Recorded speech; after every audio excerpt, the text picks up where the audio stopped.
बिस्मिल्लाहिर्रहमानिर्रहीम। मेरा नाम राशिद मंजूर है और आपको यूनाइटेड ग्रीन मार्केटिंग की तरफ से खुश आमदीद कहते हैं। मेरा ख्याल है ये चश्मा मैं उतार लेता हूँ, ये रिफ्लेक्शन पड़ रही है सामने से रोशनी की। अच्छा जी, आज हमने बात करनी है, लाहौर स्मार्ट सिटी ने अभी लेटेस्ट एक नोटिफिकेशन जारी किया है जिसमें अपने मास्टर प्लान में कुछ तब्दीलियाँ जो है ना वो की गई हैं। तब्दीलियाँ ऐसा सच कोई बड़ी मेजर तब्दीलियाँ नहीं हैं, सिर्फ थोड़े से जो नाम है ना वो तब्दील किए गए हैं ब्लॉक्स के। अब देखें, इससे पहले मास्टर प्लान में एक तो ओवरसीज़ प्राइम ब्लॉक है ना, उसका नाम पहले सेक्टर ए और सेक्टर बी हुआ करता था, फिर ओवरसीज़ प्राइम उसका नाम रखा है जहाँ पे विलाज बने हुए हैं और वहाँ पे पोजेशन प्लॉट्स भी मौजूद हैं। उसके बाद फिर जब फर्स्ट बैलेटिंग आई तो उन दो ब्लॉक्स का नाम ओवरसीज़ 1 और एग्जेक्टिव 1 रखा गया। फिर सेकंड बैलेटिंग का जब टाइम आया तो ओवरसीज़ 2 और एग्जेक्टिव 2 के नाम से दो ब्लॉक जो है ना वो सामने आए। अब ओवरऑल जो है वो पूरे मास्टर प्लान में चूँकि तीसरी बैलेटिंग का भी एरिया शामिल होना है और जिसे हम एक्सपेक्ट कर रहे थे ओवरसीज़ 3 और एग्जेक्टिव 3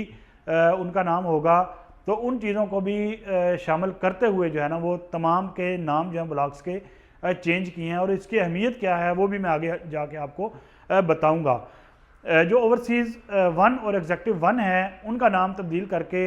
ओवरसीज़ वेस्ट और एग्जेक्टिव वेस्ट रख दिया गया है,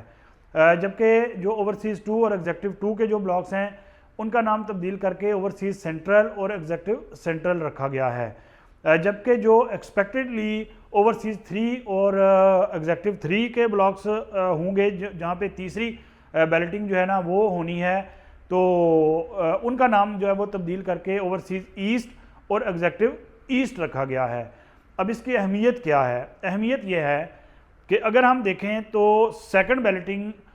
में जो ओवरसीज़ 2 और एग्जेक्टिव 2 के जो दो ब्लॉक्स हैं और फर्स्ट बैलेटिंग के जो ओवरसीज़ 1 और एग्जेक्टिव 1 के जो अब के वेस्ट हो चुके हैं और वो सेंट्रल हो चुके हैं, उनके दरमियान में से सेंट्रल बुलेवार्ड जो है ना वो गुजर रही है और उन दोनों को सेपरेट कर रही है। तो इसकी वजह से एक तो सेंट्रल बुलेवार्ड की वजह से जो ओवरसीज़ सेंट्रल और एग्जेक्टिव सेंट्रल अब बन गया है, जो कि ओवरसीज़ 2 और एग्जेक्टिव 2 था अब से पहले तक, उसकी बड़ी अहमियत बन जाती है। क्यों कि ये सेंट्रल है, उसकी एक साइड पे जो है वो ओवरसीज़ वेस्ट और एग्जेक्टिव वेस्ट आ जाएंगे और दूसरी साइड पे ओवरसीज़ ईस्ट और एग्जेक्टिव ईस्ट आ जाएंगे। अब ओवरसीज़ ईस्ट और एग्जेक्टिव ईस्ट जो कि थर्ड बैलेटिंग के एरियाज़ हैं, उनकी अहमियत जो है वो कैसे अहम है? उनकी अहमियत इसलिए बढ़ गई है कि सियालकोट मोटरवे जो है, क्योंकि लैंड तो ऑब्वियसली लाहौर स्मार्ट सिटी ने बहुत ज़्यादा एक्सेसिव लैंड जो है ना वो एक्वायर कर रखी है। जो सियालकोट मोटरवे है उसके राइट हैंड साइड पे भी बड़ी मिकदार में जो है वो लैंड एक्वायर्ड है।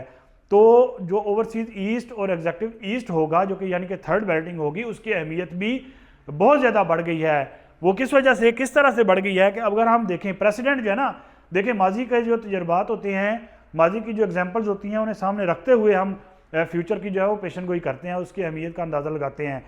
तो अगर हम देखें कैपिटल स्मार्ट सिटी इस्लामाबाद में मोटरवे के नज़दीक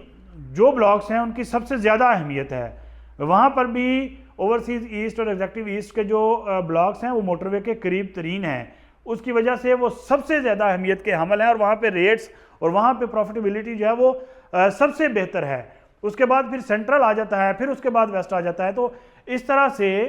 यहाँ पर भी लाहौर सियालकोट मोटरवे जो है, चूँकि लाहौर सियालकोट मोटरवे के ऊपर भी जो मंजूरी की हतमी मराहल में शामिल है जो एक्सेस है ना, तो उसके एक्सेस के ज़ाहिर है ये फ्यूचर प्लानिंग है, फ्यूचर पॉइंट ऑफ व्यू से हमने इन्वेस्टमेंट करनी है ना, जिसने भी करनी है लाहौर स्मार्ट सिटी में। तो इन फ्यूचर जो लाहौर सियालकोट मोटरवे का जो इंटरचेंज या वहाँ पे जो एक्सेस होगी, जो भी स्लिप इन स्लिप आउट होगा, उसकी वजह से ओवरसीज़ ईस्ट, एग्जेक्टिव ईस्ट और ओवरसीज़ सेंट्रल और एग्जेक्टिव सेंट्रल की अहमियत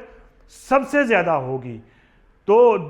कुछ लोग जो ये कहते थे कि देखें जी सेकंड बैलेटिंग है, ओवरसीज़ ईस्ट, ओवरसीज़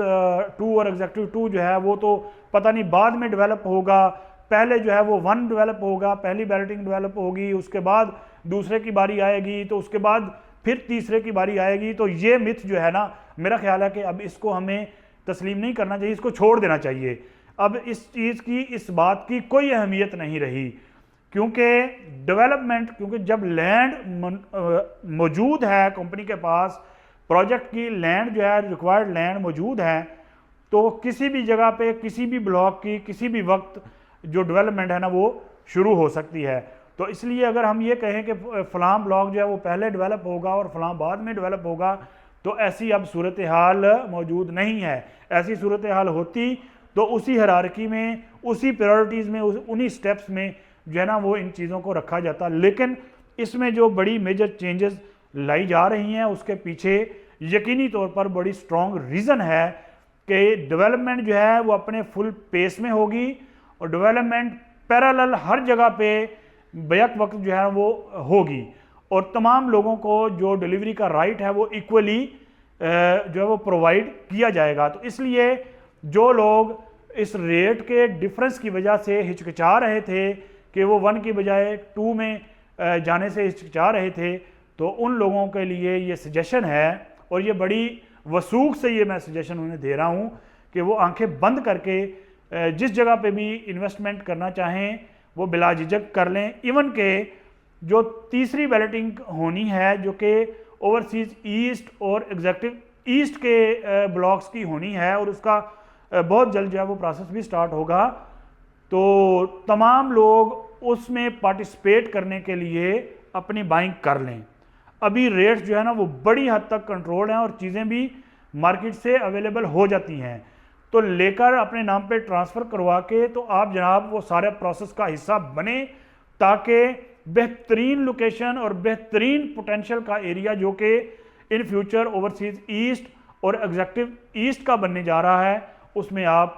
शामिल होकर अपनी इन्वेस्टमेंट को सिक्योर कर सकें। बहुत शुक्रिया।